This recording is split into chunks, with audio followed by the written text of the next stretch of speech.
Hi guys, share ko lang po sa inyo ang ating na-encounter ngayon na nagpapanggap na taga MOI kunwari. Tara panoorin muna natin ang aming conversation. Yes, I will book your appointment, come out to the government side, Saudi consulate. That you scan your face, scan your eyes for the sticker in the door, sir. Okay? Okay, sir. Yeah, I will send message right now is a mobile phone from the MOI is a Malaysia Interior.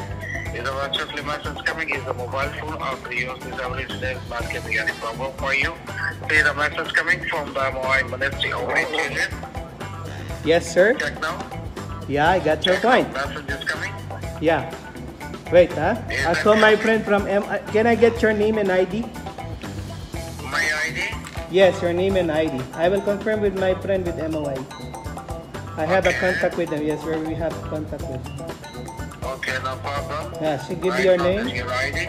Yes, your name, please. Abdurrahman Abu Bakr. Okay. Because everyone is calling Abdurrahman Abu Bakr. Okay, your national ID? 10 10 29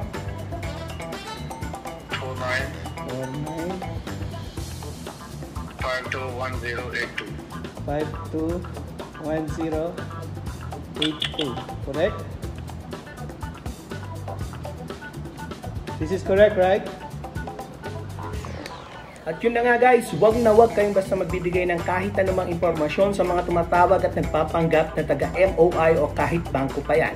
Kadalasan, sasabihin nila na may pinadala silang one-time password sa inyong cellphone, wag na wag mong subukang ibigay kung ayaw mong ma-hack o makuha ang mga importanteng impormasyon patungkol sa iyo. And worst case scenario, baka ubusin ang laman ng pera mo sa bangko. Kaya ingat-ingat po tayo mga kabayan, gulaing mag-verify ng mga tawag na kunwari nagpapanggap na taga-bangko o taga-MOI. Ingat po tayo. Paalam.